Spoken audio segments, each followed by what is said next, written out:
Wonderful. Every day he says that, so he thanks God for our troops. Active duty too. And I'm 82 years old. These old feet's been good to me. They've kept me 82 years. That's a lot of miles. You better give me a good education, man. Because it's going to be hard. We had hard times, but it's going to be harder for you children when you grow up. I don't know what it might be. They didn't have any television when I grew up. Now they got lots of television and all that kind of stuff. So y'all better learn a lot. I had 3 children I had to raise.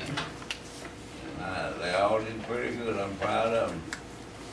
One of them went to the Ole Miss. Yay, Ole Miss. Party time! Party time! He worked for the State Board of Health, 27 years to retire. So the Lord's been good to me. The Lord's really been good. And all I know to tell you is just get a good education. All right, so what he's telling you is stay in school, go to school, and graduate high school, and then go to college if you want to, and just get a good education, okay?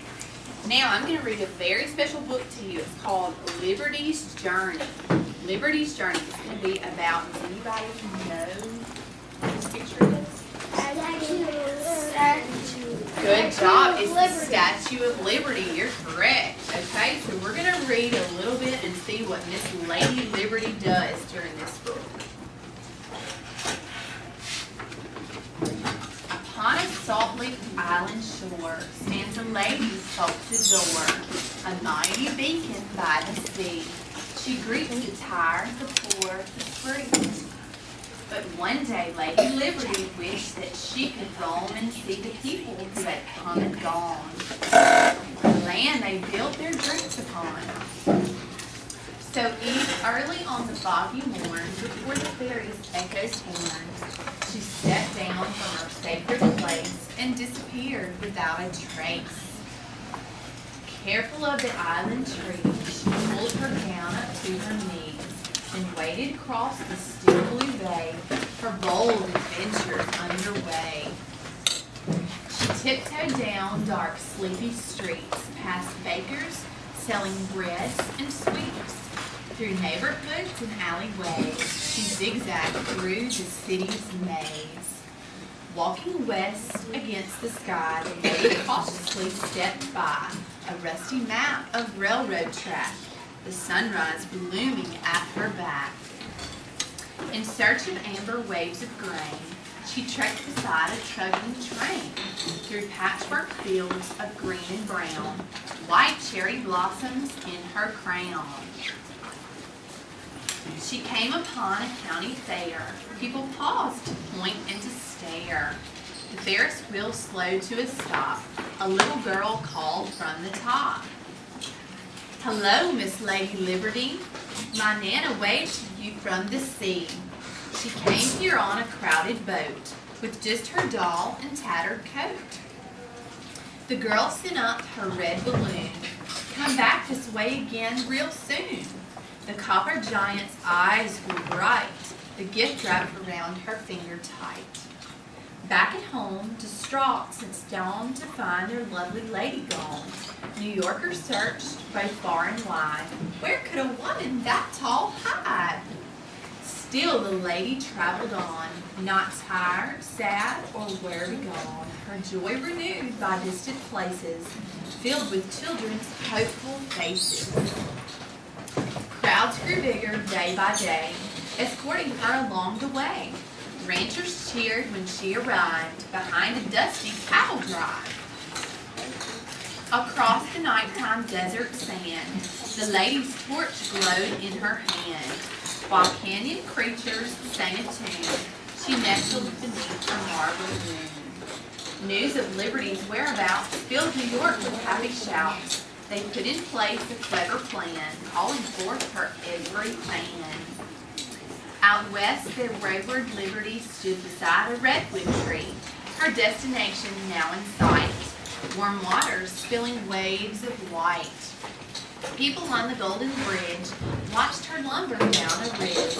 At long last, Lady Liberty had journeyed sea to shining sea. She smelled the fragrant ocean air, Pacific breezes tossed her hair. Ships and sailboats welcomed her, but in her heart a lonely stir. She missed Manhattan's sounds and sights. She missed the city's brilliant lights. She missed the harbor fairies horn. She missed her home where hope was born. Excuse me, said the boy in blue. This mail arrived addressed to you. Inside his heavy canvas sack were cards and letters. Please come back. The words brought the Lady Liberty so much joy. She gently lifted that small boy to her smooth and weathered face, gentle, fine, and full of grace. The boy leaned in to kiss her cheek. He would later swear he'd heard her speak. A twinkle gleamed in Liberty's eye. She set him down and waved goodbye. She traveled across the fruited plain, through canyons, black hills, northern rain. New Yorkers lined the cityscape with floats and boats and ticker tape. Firefighters kind and brave stopped their trucks to cheer and wave. The lady greeted everyone, her faith restored, her journey done. Back upon her Salt Lake shore stands the lady, proud once more. Our faithful beacon by the sea is home where she is meant to be. The end. All right, so Lady Liberty, she just went around and around. She went searching, and finally she decided to come back home. All right, now let me tell you something very, very special right now that those people just passed out to you. Everybody raise your flag. Everybody raise your flag up. Okay. That is very, very, very important. The flag is very important, guys. Y'all say the pledge, don't you? You say the pledge, okay? Your flag's up there, you're correct. Now, we don't throw our flags on, you can put your flags down now. We don't throw our flags on the ground. We don't step on them. We treat them with lots of respect, okay? We treat them with lots of respect. And when we say the pledge to the flag, we always put our hand over our heart, and we always make sure we look at the flag, okay? Because that's very, very important. All right, now another very special thing that we've given you is the little button. The little button, okay? I know a lot of you, I can already see you putting them on. So you gotta make sure we don't stick each other with those, okay? And that says something very important. It says Mississippi Youth Patriotism Campaign, okay? It says honoring our past and preparing for our future. You boys and girls are our future. You are going to be people that are going to be leading our country one day. Okay, so we make sure that you are good citizens and you show others with respect, and you always put your hand over your heart when you say the pledge and when we sing the national anthem. Okay, so we don't play with those flags, and we don't just throw them on the ground and just twist them all up. We make sure that we treat those with respect, okay? So now y'all are all very, very special because we don't give those buttons away to just anybody, okay? So that means you've got to be really good when you wear them, and be really good for Ms. Ramage. All right, does anybody, did you have anything else, Mr. Caperton, that you want to tell maybe about some of the places you went when you were in the service? Well, start off with I went to Camp Shelby. Camp Shelby visited that National Guard training camp. There I went to Fort Benning, Georgia, Fort McClellan, Fort Hood, Fort Atterbury, where I got discharged in 1952. I never did go overseas, but I always managed to know somebody. And they always needed me, so I stayed here at home.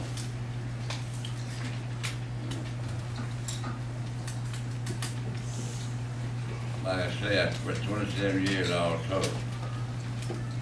But y'all are mighty fine bunch of young people. You're gonna have to really get an education and look out for yourself. I think I told that other class that I had a bunch of recruits come in. Commander wanted me to stay and help train them. Well, then children just, I call them children, men and women that are just of a young age, just left home. It's about halfway scared. When I fell them in out there, I said, I'm your mama, your papa, your grandma, and your grandpa, so don't worry about that. And so that's just the way it was.